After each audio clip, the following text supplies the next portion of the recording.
doesn't mean people should stop trying to find more and more effective ways of educating. I think that would be really good. Are there some general basic principles that you think a parent should teach a child? Well, I think that there are all sorts of things that parents who are good parents teach their children. I mean, part of what 12 Rules for Life is about that. It's like a universal ethic in some sense. They're work that's been done with rats. And so Jaak Panksepp, for example, who wrote a book called Affective Neuroscience, which I would highly recommend. It's a real work of genius. Panksepp was the scientist who discovered that rats laugh.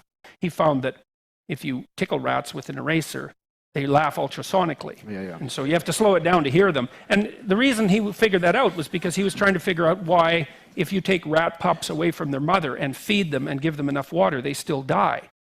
So they die unless you massage them with, well, he used a pencil eraser. That's what, because it's kind of soft, it seems to work without harming the rats, little rat pups. And if you rub them with pencil eraser, then they'll thrive. And that was actually translated very rapidly into practical research, because it turns out that if you have a premature infant, it's in an incubator, they often lose weight, which is a really bad thing because they're supposed to be gaining weight.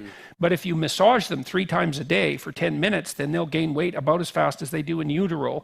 And they leave the hospital on average 5 days earlier. And the beneficial cognitive and physiological effects are still detectable 6 months down the road. It's a walloping effect. And so it turns out that one of the things Panksepp sorted out was that the touch is a human need. It's not a secondary need, it's a primary need like food and water. And childhood development.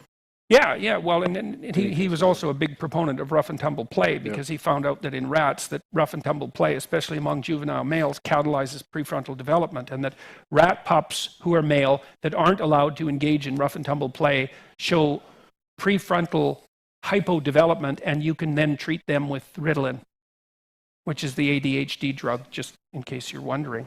So that's a very dismal line of scientific research.